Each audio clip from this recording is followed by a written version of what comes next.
Bonjour, aujourd'hui on a un petit chapitre à regarder qui est les relations hôtes micro-organismes. Donc, quels sont les micro-organismes qui peuvent vivre sur nous ou en nous et quel genre d'interaction on va avoir avec eux. On va voir que ça peut être positif, que ça peut être négatif ou quelque part entre les deux parfois. Donc, de la naissance, dès votre naissance, vous allez être en présence de micro-organismes. Ça va être d'autant plus vrai si vous êtes né ou vos enfants naissent par voie naturelle. Donc, en naissant par voie naturelle, donc au niveau de la cavité vaginale, il y a déjà plein de micro-organismes qui vivent là, des bactéries, des levures. Donc, souvent, la naissance va être tête première. Donc, nos yeux, notre visage, toute notre peau, déjà les muqueuses buccales vont être colonisées par des micro-organismes de ce type-là. C'est bon, il ne faut pas voir ça de façon négative. C'est sûr que parfois au coin de la bouche, l'enfant pourrait développer du muguet, donc une infection à levure bénigne, somme toute. Ce sont les levures qui sont au niveau vaginal qui vont se développer un petit peu au niveau de la bouche de l'enfant parce que ce dernier, l'enfant, n'a pas un système immunitaire qui est très efficace encore une fois. Mais c'est bien, ce sont les premiers contacts que l'on a avec des micro-organismes. Ça nous aide à développer notre flore ou microflore normale. Et ces micro-organismes-là, dans la grande majorité, vont nous protéger, vont nous aider tout le long de notre vie. Donc, c'est important d'en avoir. D'ailleurs, il y a certains médecins, lors d'un accouchement par césarienne, qui vont faire un prélèvement. Okay? Ils vont prendre un coton stérile, vont aller faire un prélèvement au niveau de la cavité vaginale chez la mère et l'enfant qui naît par césarienne, on va venir lui déposer ces micro-organismes-là sur son visage. Donc, on veut en fait simuler une naissance naturelle. Donc, on veut que l'enfant soit colonisé, j'allais dire contaminé, mais c'est plus colonisé par des micro-organismes pour l'aider à développer son système immunitaire et à développer sa microflore. Donc, ces micro-organismes-là, c'est sûr que ce ne seront pas les mêmes qui seront présents en nous ou sur nous de la naissance jusqu'à la mort. Il va y avoir une évolution, il va y avoir des changements en fonction de ce que l'on mange, de l'endroit dans le monde où on vit, de nos activités, de ce que l'on fait comme métier, etc. Donc, ça va évoluer, ça va changer. Le simple fait, par exemple, de prendre un antibiotique, par exemple, vous avez été infecté par une bactérie au niveau pulmonaire, vous prenez un antibiotique, mais ça va affecter l'ensemble de vos bactéries, donc vous allez régénérer une microflore par la suite. Puis là, j'écris dans le titre de cette diapo, de la naissance à la mort et même plus. Parce que c'est plate à dire, mais même après notre décès, les bactéries qui sont sur nous ou en nous peuvent continuer, elles, à survivre, donc elles vont se nourrir de nous, elles vont continuer à se développer. C'est peut-être pas quelque chose auquel on veut penser, mais c'est une réalité. Donc, les bactéries survivent à notre corps, à notre décès. Quel genre de relation maintenant on peut établir? Il y a trois grandes catégories de relations qu'on peut établir avec nos micro-organismes. La première, c'est ce qu'on appelle le commensalisme, donc des micro-organismes commensaux. Ces micro-organismes-là, c'est peut-être la majorité des micro-organismes qui vivent sur nous ou en nous.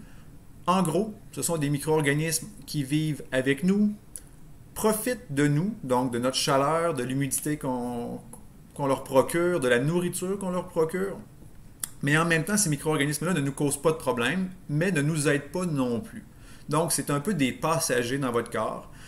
Jusqu'à un certain point, ils peuvent aider à stimuler votre système immunitaire. Donc, il y a quand même certains aspects positifs, mais somme toute, c'est des micro-organismes qui sont plus des passagers qu'autre chose. Tandis que le parasitisme, mais là le terme le dit, ce sont des parasites. Ce sont des micro-organismes qui vont causer un problème chez vous, qui vont vous rendre malade. La plupart des virus sont des parasites. Il n'y a pas grand-chose de positif à être infecté par un virus. Même principe pour la grande majorité des helminthes, donc des vers. Des vers qu'on pourrait retrouver au niveau digestif, par exemple, c'est rarement positif. Souvent, ça va entraîner des problèmes de santé. Il faudra traiter les personnes pour les aider à se débarrasser de ces parasites-là. Donc, parasites, pas le fun. Mutualisme, là, on a quelque chose d'intéressant. Ce sont des micro-organismes qui vont vivre sur nous ou en nous, qui vont profiter de nous, qui vont, encore une fois, profiter de la nourriture qu'on leur procure, de la chaleur, de l'amour qu'on leur donne, mais en même temps, ils vont nous en redonner aussi. Par exemple, la bactérie E. coli synthétise la vitamine K. Donc, la vitamine K, c'est une vitamine qui peut vous aider à coaguler. Donc, si vous hébergez du E. coli dans votre tube digestif, dans le gros intestin, eh bien, cette bactérie-là va, pour vous remercier de façon totalement inconsciente, mais elle va vous remercier en vous produisant de la vitamine K. Aussi, il y a les bactéries Bifidobacterium bifidus que l'on retrouve dans le yogourt, qui est un probiotique assez intéressant qui va nous aider à dégrader des déchets métaboliques, dégrader des déchets du cholestérol, des sels biliaires, des choses comme ça. Donc ça, c'est un aspect qui est positif. On veut de ces bactéries-là. Okay? On veut les stimuler le mieux possible pour qu'elles soient nombreuses, pour qu'elles nous rendent le plus de services possible. J'aime bien faire une comparaison un peu boiteuse quand je parle de ce type de relation-là, mais imaginons qu'on organise un party. Okay? Moi, j'organise une fête chez moi. Ben, s'il y a beaucoup de monde qui se présente, ça se peut qu'il y ait les 3 catégories de personnes qui se présentent. Les mutualistes, c'est ceux qui vont amener leur bouffe, qui vont amener leur bière ou leur consommation.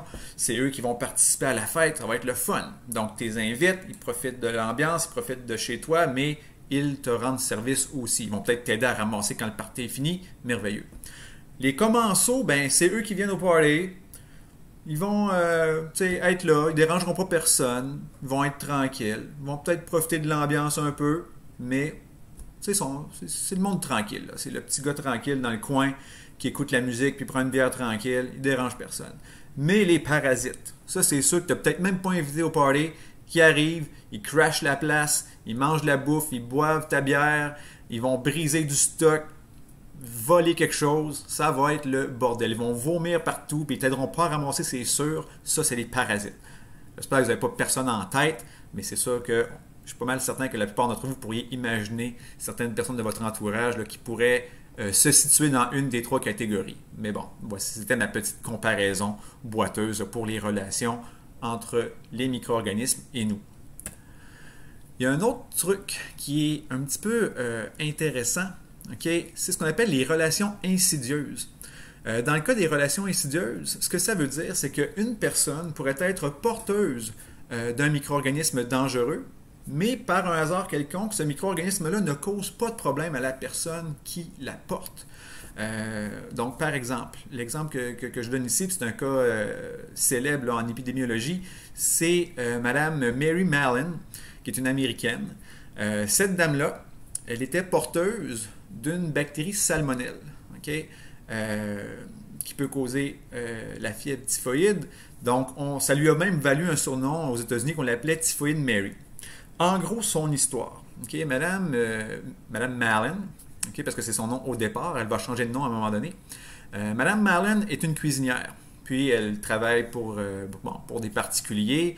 Elle va faire la bouffe là, chez différents clients. Mais on réalise, ça c'est au début des années 1900, que plusieurs de des personnes pour qui elle fait la nourriture vont tomber malades, puis même certains vont en mourir. Donc, éventuellement, il y a une petite recherche qui se fait, on fait des analyses, et on réalise que Mme Mary, elle est porteuse de la maladie, même si elle n'a pas les symptômes. Donc, ce qu'on va faire avec Mme Mary, c'est qu'elle sera mise en quarantaine. Donc, on va la placer dans un hôpital. On la voit là, dans l'image qui est ici en bas, c'est elle. Okay? Puis, si je peux faire un petit zoom sur sa photo, voilà Mme Mary. Donc, Mme Mary est mise en quarantaine pendant quelques années. On va finir par lui dire qu'elle peut retourner à une vie normale, mais on va lui dire de ne pas travailler en cuisine. Au départ, elle va travailler pour une blanchisserie, là, laver les vêtements, des trucs comme ça, mais c'est moins payant que la cuisine. Mais qu'est-ce qu'elle va faire? Elle va retourner travailler en cuisine. Puis elle va même changer son nom, parce que maintenant elle était connue comme étant Typhoïde Mary, Mary Mallon. Donc maintenant, elle change son nom et elle s'appelle Mary Brown. OK? Quand même quelque chose. Elle va recommencer à cuisiner. Elle va encore rendre des gens malades. Puis, pire que ça, elle va même aller travailler dans un hôpital où elle va en infecter plusieurs. On peut s'imaginer dans un hôpital, déjà, les gens sont plus fragiles. Donc, ça ne sera pas le meilleur endroit où aller travailler. Elle va se faire prendre, puis on va la replacer en quarantaine pendant plusieurs années. Sinon, le restant de ses jours, il faudrait vérifier. Là, je ne veux pas me mêler dans mes faits historiques. Mais Mme Mary, ben c'est ça. Okay? Elle va devoir quitter son poste de cuisinière parce que clairement, ce n'était pas une bonne idée de travailler dans ce domaine-là. Je vais juste faire un petit retour en arrière. J'ai oublié de mentionner quelque chose. Pour le parasitisme, certains micro-organismes pourraient être des micro-organismes commensaux ou mutualistes à la base, mais si ces micro-organismes-là changent d'environnement dans votre corps, par exemple, E. coli, je viens de dire que la plupart du temps, ça peut être un mutualiste ou commensal, okay? Mais souvent mutualiste. Il est mutualiste s'il est dans le gros intestin.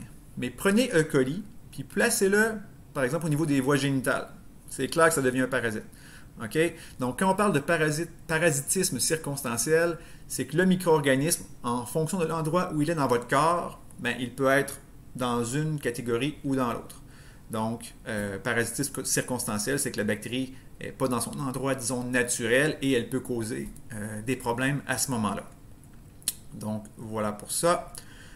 Voici les 3 mots là, que je vous suggère d'ajouter à votre glossaire. Donc, vous devriez maîtriser ces termes-là, commensalisme, mutualisme et parasitisme. Et en prévision de préparation à un examen ou quoi que ce soit, à un travail, ben, je vous invite à essayer de trouver d'autres exemples, peut-être plus précis de micro-organismes qui pourraient être classés dans une ou l'autre des catégories. Bonne étude, à la prochaine!